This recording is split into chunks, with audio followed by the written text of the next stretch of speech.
5 چیزیں ہوں گی معافی کے علاوہ. اللہ تعالیٰ فرما رہے ہیں میں معاف تو کروں گا ہی کروں گا، لیکن آسمان سے رحمت کی بارش بھی برسا دوں گا. مال ملیں گے تمہیں، ڈالر ملیں گے، نوٹ ملیں گے توبہ کرنے سے. رزق میں اضافہ ہوگا توبہ کرنے سے. میں اگر اپنے ان گناہوں سے توبہ کر لوں تو مصیبتیں کہاں جائیں گی؟ ختم ہو جائیں گی. سمپل سا فلسفہ ہے.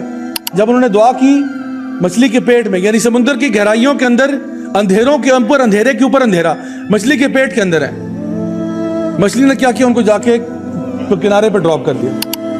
تو انہوں نے پوچھا کہ بھئی کیا میں آپ سے پوچھ سکتا ہوں کہ یہ آپ مستقل طور پہ کیا پڑھ رہے ہیں؟ کوئی وظیفہ پڑھ رہے ہو؟ کیا پڑھ رہے ہو؟ اس نے کہا کہ بابا جی میں تو بس استغفار کر رہا ہوں. آدم علیہ السلام سے غلطی ہوئی. آدم علیہ السلام جو ہے ان کو اللہ تعالیٰ نے منع فرمایا آپ نے وہاں نہیں جانا. وَلَا تَقْرَبَ هَٰذِهِ الشَّجَرَةَ فَتَكُونَ مِنَ الظَّالِمِينَ. آپ نے اس درخت کے پاس نہیں جانا، اگر آپ گئے آپ ظالم ہو جائیں گے.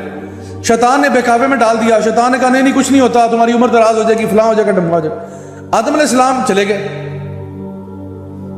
اب غلطی ہوئی تو کیا کہا انہوں نے؟ ربنا ظلمنا انفسنا، یا اللہ مجھ سے غلطی ہوگی، وَإِن لَّمْ تَغْفِرْ لَنَا وَتَرْحَمْنَا لَنَكُونَنَّ مِنَ الْخَاسِرِينَ.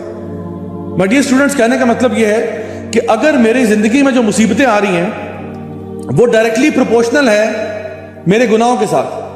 جو مصیبتیں میری زندگی میں، پریشانیاں، ٹینشنیں آ رہی ہیں وہ میرے گناہوں کے ساتھ ڈائریکٹلی کو ریلیٹڈ ہے. میں اگر اپنے ان گناہوں سے توبہ کر لوں تو مصیبتیں کہاں جائیں گی؟ ختم ہو جائیں گی. سمپل سا فلسفہ ہے.